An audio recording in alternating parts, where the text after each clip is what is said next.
Olá, tudo bem com vocês? Hoje o nosso assunto será cocaína, né?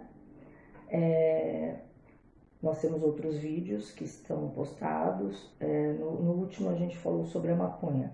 Hoje o nosso tema será cocaína e todos os seus danos físicos e mentais, psiquiátricos inclusive.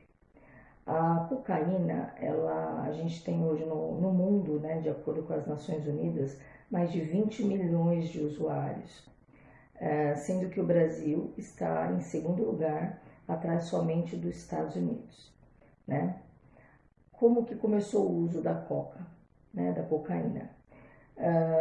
Nos Andes, pelos peruanos, pelos bolivianos, começou o uso através da folha da coca, né? Eles mastigavam para aumentar as temperaturas e a altitude. Por volta de 1859, mais ou menos, a folha da coca foi estudada e foi selecionada a cocaína, né, com todos os seus efeitos. Naquela época, foi usado inclusive pelo Papa Leão XIII, né? Então, era vendido nas farmácias. Freud fez uso da cocaína em alguns dos seus pacientes, abandonando, depois percebendo que a cocaína era viciante e trazia mais males do que vantagens. O que acontece? Até 1970, mais ou menos, por volta de 1970 até 1984, a cocaína ela era vista somente como trazendo danos psicológicos, no máximo psiquiátricos. Somente a partir de 1990, que os estudos foram se aprofundando, né, com estudos de imagem, e foi percebido o quanto haviam danos cerebrais, né, diminuindo o fluxo sanguíneo no cérebro e trazendo danos seríssimos no sistema nervoso central, fora todos os demais danos que ocorrem no corpo da pessoa que é viciada em cocaína, né? Então, o que acontece no cérebro de uma pessoa que começa a fazer uso da cocaína? Nós temos no cérebro uma região que é a região do prazer, né? Em que a gente... tudo que você vai fazer que é prazeroso, comer, fazer sexo, andar no campo, a gente tem uma região no cérebro que é responsável por essa liberação de dopamina, né? Que nos enche de satisfação e de alegria, de sensação de prazer. Mas o que acontece? Conforme a pessoa começa a fazer uso da cocaína, ela começa a liberar mais a dopamina. Então ela vai se sentindo bem, né? Ela vai sentindo aquela sensação gostosa, né? De estar bastante... Só que a cocaína ela é uma droga que acaba deixando a pessoa mais ativa. Por quê? Porque ela aumenta os batimentos cardíacos, ela eleva a temperatura do corpo e ela aumenta a pressão arterial, né? E a pessoa fica mais agitada. E a pessoa acaba se sentindo, no primeiro momento, nas primeiras vezes que ela vai usando, ela vai se sentindo bem. Só que com o passar do tempo, a dopamina, o próprio sistema nervoso, ele vai ficando mais lento. Então a liberação da dopamina, ela diminui, um fenômeno chamado fenômeno de tolerância. Ou seja, o sistema nervoso começa a ficar preguiçoso e não libera mais, o cérebro já não libera mais a dopamina como liberava naturalmente. Então, o que acontece? A pessoa que começou a usar de forma eventual, ela começa, quando não usa, a sentir a dopamina baixar e sentir angústia, ansiedade. Então, ela necessita do uso mais intenso, né, da cocaína, não mais para sentir prazer, mas para não sentir nem angústia e nem ansiedade. E aí começa o ciclo vicioso, né, em que a pessoa fica preso à cocaína com todos os seus prejuízos. O que acontece também no caso?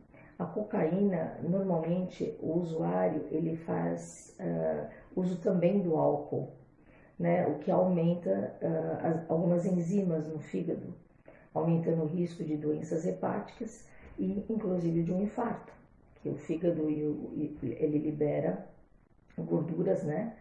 E ele pode liberar com a lentidão do fígado, o sistema hepático não vai liberar o que precisava, né?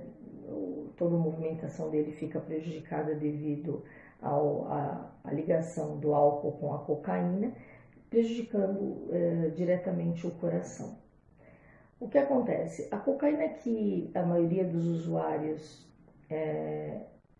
tem acesso, né, que normalmente são pessoas de nível social mais baixo, são cocaínas que não são puras, né? São substâncias misturadas com bicarbonato, com giz de cera, né, com aquele pó de giz, e o que é pior de tudo, inclusive com vermífugo de gado. Está sendo muito usado atualmente vermífugo de gado misturado à pasta, né? Eles misturam para render mais e esse vermífugo de gado é o que acaba diminuindo as células brancas do organismo, diminuindo a imunidade. Ou seja, nós temos aí, quando uma pessoa é viciada em cocaína, danos em todas as frentes, né? Temos danos físicos seríssimos, danos mentais, porque vai afetar a atenção, a memória, a capacidade de execução da pessoa, né? Ela vai ficar hiperativa.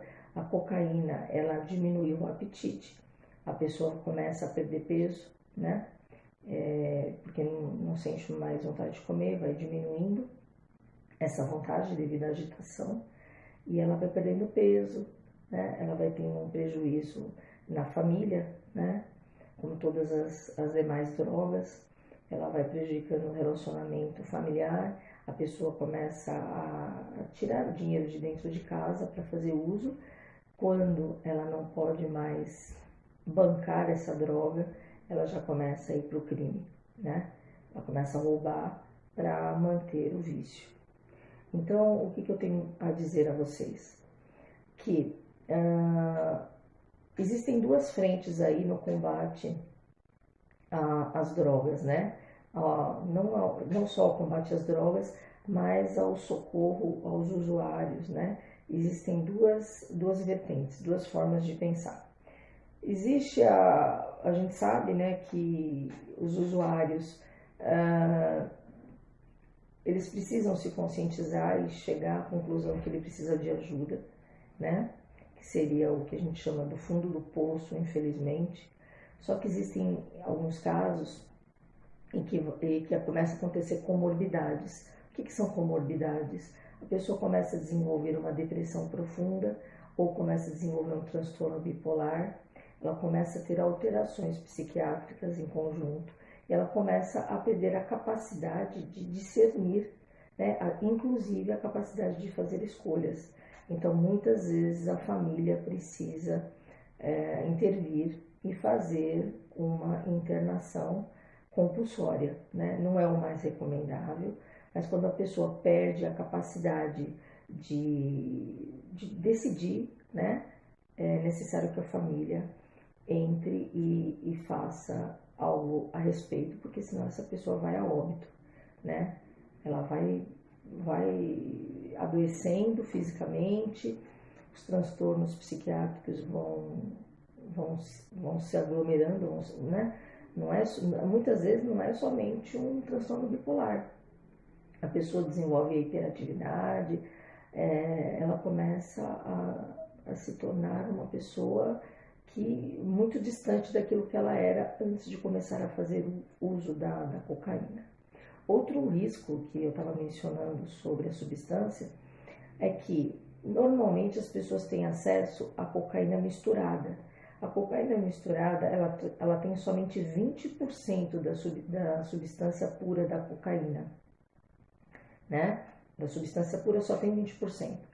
E aí, se de repente ela vai em algum lugar e tem acesso a uma outra coca, né? Uma outra cocaína, em que tenha 80% de pureza, aí nós estamos falando do risco de uma overdose, né? Porque ela está acostumada somente com 20%, e vai fazer uso de uma cocaína mais forte, podendo ocorrer a overdose.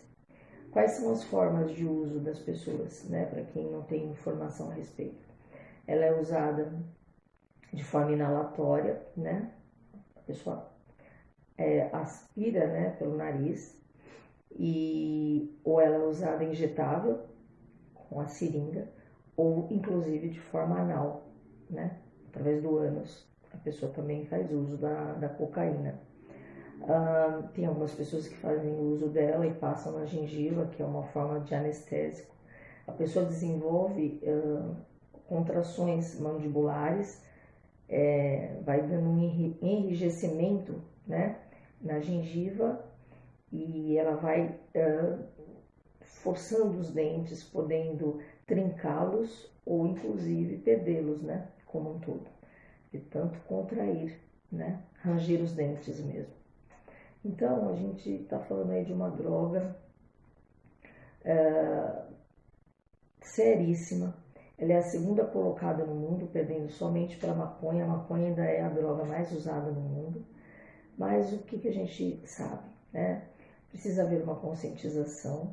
Eu sou muito a favor da prevenção. Por isso que eu falei de todos os danos, primeiro aqui no início do vídeo, de todos os danos físicos. Por quê? Porque o ideal é que não faça uso, tá? O ideal é que nem tente brincar com uma droga tão violenta como a cocaína, que ela, tudo bem, o crack faz efeito em 8 segundos, a cocaína em alguns minutos, mas mesmo assim o efeito dela é muito forte, né? As alucinações, os delírios, os efeitos no início são muito fortes, depois não mais, que a pessoa entra no fenômeno da tolerância. Mas ela é extremamente danosa, então a gente precisa fazer um trabalho coletivo, social, de prevenção, mas algo em que não conversem com seus filhos dizendo a eles que, não, a droga é horrível, né? Não basta dizer isso para os nossos jovens. Óbvio que no primeiro momento ele vai sentir prazer, ele vai liberar dopamina e vai sentir prazer. Mas depois esse prazer ele vai se diminuindo até se extinguir. E aí depois ele vai usar como uma forma de conter a angústia e a ansiedade, né? Quando não leva ao suicídio. Então a prevenção é importantíssima. A família tem que estar envolvida, eu vou sempre repetir isso aqui em todos os meus vídeos. A família precisa estar envolvida. Existem alguns núcleos, né? Temos aí o AA, temos os Narcóticos Anônimos, temos o grupo que também envolve a família também tem que estar envolvida, porque existe um problema que é do grupo familiar, não é somente o usuário que está doente, ele adoece e adoece toda a sua família. Então a família precisa estar envolvida, precisa readquirir confiança nesse usuário, né? Então vamos pensar em prevenção, mas explicando para os seus jovens, para os seus filhos, nas escolas, que não é que a droga não traga um prazer no primeiro momento, ela até traz esse prazer, só que esse prazer depois vai se tornar um dilema, né? O esclarecimento é muito importante.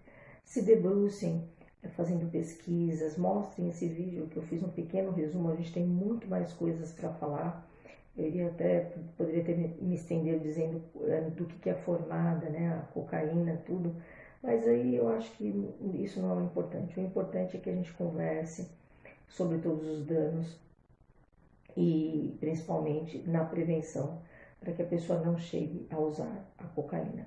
Mas se já está viciado, se já está, infelizmente, vítima, já se fez vítima da cocaína, que procure ajuda, né?